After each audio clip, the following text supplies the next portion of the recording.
अच्छा जी स्टूडेंट्स, अब दो बुक्स ऑफ प्राइम एंट्रीज हमारे पास बच गई हैं। इस वीडियो में बड़ा ब्रीफली उनको देखेंगे, लेकिन जब हम सवालात करेंगे तो उनको हम ज़्यादा डिटेल में डिस्कस करेंगे। एक और बुक ऑफ प्राइम एंट्री जो है वो कहलाती है कैश बुक। अब कैश बुक में हम जो ट्रांजैक्शंस रिकॉर्ड करते हैं वो सारी वो होती हैं जो कि कैश रिसिप्ट्स और कैश पेमेंट्स से डील करें। अच्छा, कैश बुक में कभी कभार हम डिस्काउंट्स के कॉलम को भी ऐड कर देते हैं, ठीक है। डिस्काउंट्स रिसीव्ड और डिस्काउंट अलाउड के कॉलम को भी ऐड कर देते हैं। तो पहले ये भी देख लेते हैं कि भाई डिस्काउंट्स रिसीव्ड और डिस्काउंट अलाउड क्या है। देखिए, एक चीज कहलाती है डिस्काउंट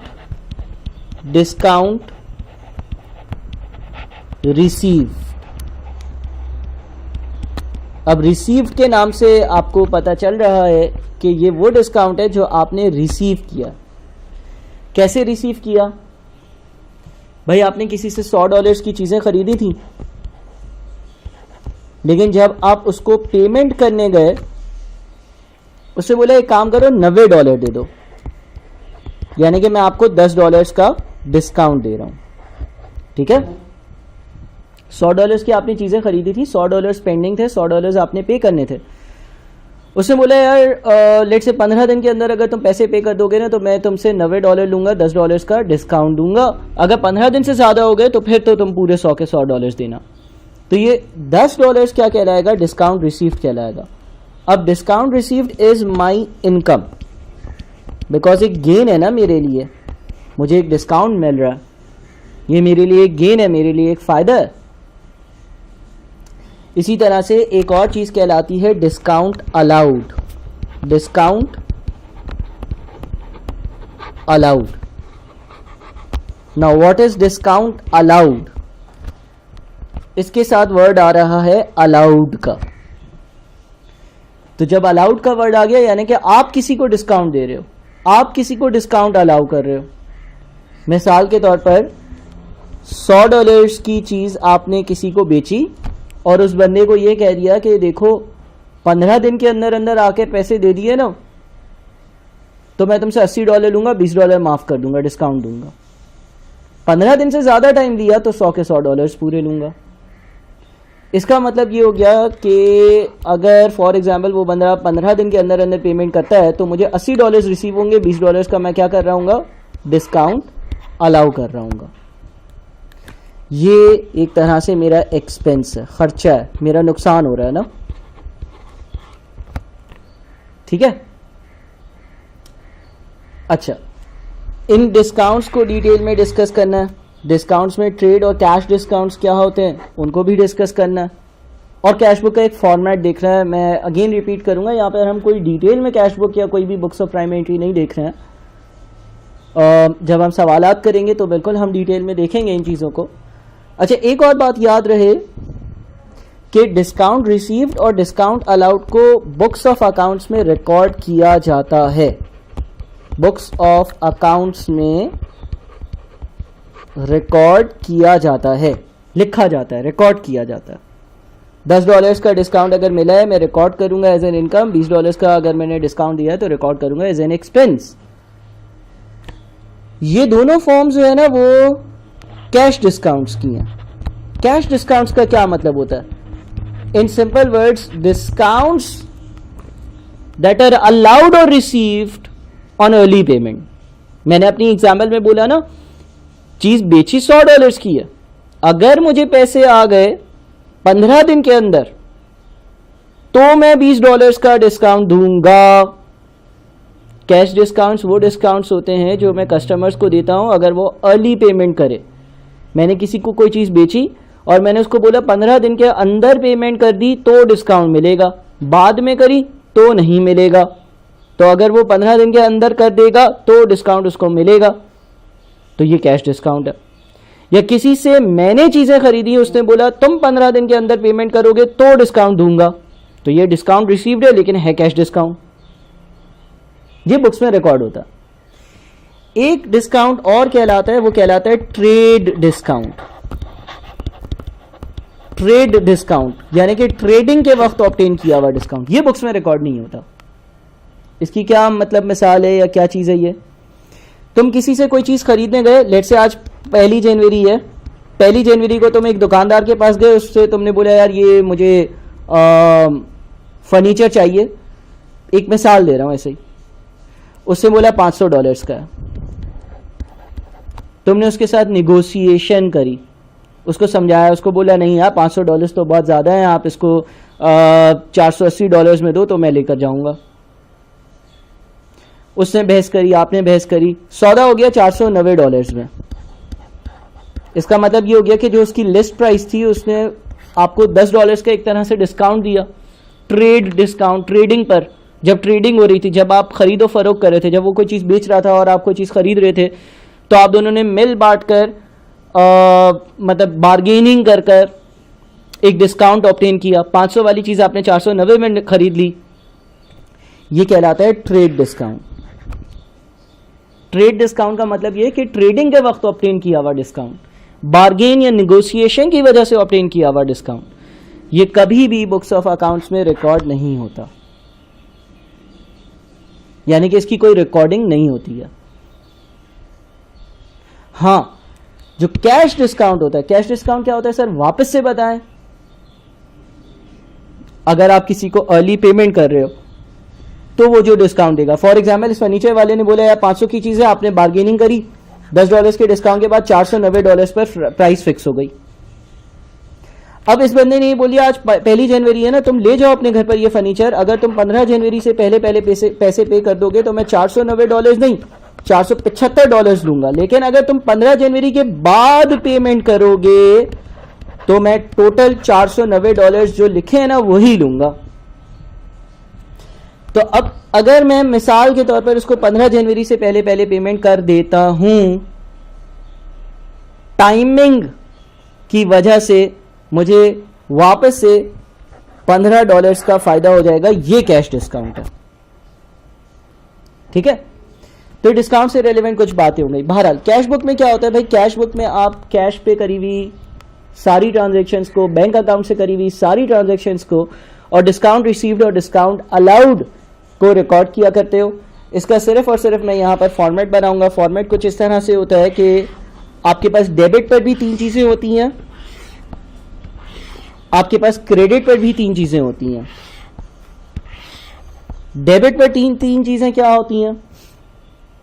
अच्छा ये याद रहे, डिस्काउंट अलाउड जो है ना वो एक्सपेंस है, एक्सपेंस का नेचर डेबिट होता है।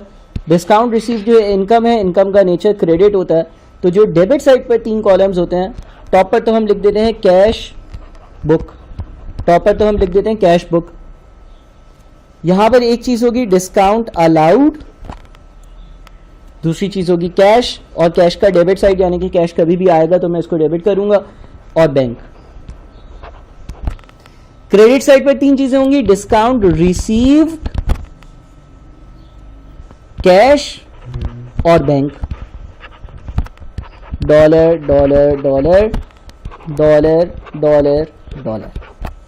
ठीक है सर, इसमें किस तरह की ट्रांजैक्शंस रिकॉर्ड होंगी? फॉर एग्जाम्पल मैंने किसी से परचेजेस करी, लेकिन कैश परचेज करी, कैश पर चीजें खरीदी, मैंने कैश पर $500 की चीजें खरीदी, क्या एंट्री पास होगी? परचेजेस डेबिट, कैश क्रेडिट, $500 यहां पर रिकॉर्ड होगा। कैश बुक में आप रिकॉर्ड करोगे, कहां पर रिकॉर्ड करोगे? परचेजेस डेबिट किया, कैश क्रेडिट किया, बिकॉज आपने परचेजेस करी है तो आपने पेमेंट करी होंगी। परचेजेस $500 क्रेडिट साइड पर। लेकिन सर हमने तो अभी पढ़ा था कि परचेजेस करेंगे तो परचेजेस डे बुक में नहीं, देखो परचेजेस डे बुक में क्रेडिट परचेजेस रिकॉर्ड करेंगे, ये याद रखना। क्रेडिट पर अगर कोई चीज खरीदोगे तो परचेजेस डे बुक में जाएगी। ठीक है, इसी तरह से अगर सेल्स करोगे, कोई चीज बेचोगे और कैश पर बेचोगे, लेट्स से आपने 1000 रुपए की कोई चीज बेची, कैश सेल्स करी, तो कैश डेबिट 1000, सेल्स क्रेडिट 1000, कहां रिकॉर्ड होगा? यहीं रिकॉर्ड होगा। लेकिन अगर आपने क्रेडिट पर सेल्स करी, अगर आपने जो सेल्स करी वो क्रेडिट पर करी, तो कहां रिकॉर्ड होगा? Sales day book. समझ रहे हो बात को? तो दोनों में ये फर्क है, ये डिफरेंस है। यहां पर कैश में, बैंक से, कैश से होने वाली ट्रांजैक्शंस को रिकॉर्ड किया जाता है and so on so forth. अच्छा, फिर एक और चीज, या एक और बुक्स ऑफ प्राइम एंट्री जो है उसको भी अभी हम ब्रीफली डिस्कस कर लेते हैं। फिर जब हम क्वेश्चंस करेंगे तो उसमें जाहिर है हम बहुत सारी डिटेल्स में भी जाएंगे। एक और तरह की जो हमारे पास डे बुक है, जो बुक्स ऑफ प्राइम एंट्री में आती है, उसको हम कहते हैं जनरल जर्नल।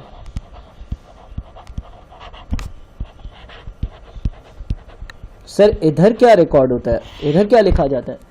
जो चीज कहीं पर भी ना रिकॉर्ड हो वो जनरल जर्नल में रिकॉर्ड करी जाती है। ठीक है? जो चीज पिछली जो 5 जगहें थी वहां पर रिकॉर्ड ना हो, जो चीजें पिछली 5 जगह पे रिकॉर्ड ना हो वो यहां पर रिकॉर्ड करी जाती हैं। फॉर एग्जाम्पल, हमने अभी तक क्या क्या पढ़ा? Sales day book, purchases day book, return inwards day book, return outwards day book, cash book. अब लेट से आपने एक फर्नीचर परचेज किया और वो फर्नीचर आपने परचेज किया है क्रेडिट पर। अब वो आपकी सेल्स नहीं है, वो आपकी परचेजेस नहीं है। क्यों सर? फर्नीचर तो परचेज किया है। परचेजेस डे बुक में उन चीज़ों की परचेजेस आती हैं जिन चीज़ों की आप ट्रेडिंग करते हो। फर्नीचर की आप ट्रेडिंग नहीं करते हो।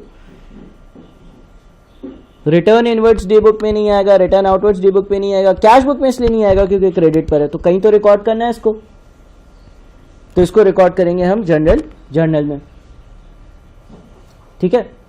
अब इसकी किस तरह से रिकॉर्डिंग होंगी वो बिल्कुल हम जब क्वेश्चंस की प्रैक्टिस करेंगे तब देखेंगे। इसमें भी इसी तरह से होगा कि एक डेट का कॉलम है, उसके बाद एक कॉलम है आपके पास डिटेल्स का या डिस्क्रिप्शन का, उसके बाद आपके पास एक रेफरेंस का कॉलम है, डॉक्यूमेंट्स तो अभी नहीं पढ़ रहे हम। फिर एक डेबिट का कॉलम है, एक क्रेडिट का कॉलम है। लेट से आपने एक मशीन फर्नीचर खरीदा, फर्नीचर यहाँ पे रिकॉर्ड कर दिया आपने। ठीक है? और किस तरह से उसकी रिकॉर्डिंग करनी है वो बिल्कुल हम देखेंगे। फिलहाल मेरा मकसद ये था कि मैं आपको briefly books of prime entry, books of prime entries को डिफ्रेंशिएट करवा दूं। और वो है क्या? सेल्स डे बुक, जहां पर मैं सेल्स को रिकॉर्ड करूंगा। उसके बाद हमने देखा परचेजेस डे बुक, जहां पर अगर मैं किसी से परचेजेस करूंगा उसकी रिकॉर्डिंग होगी।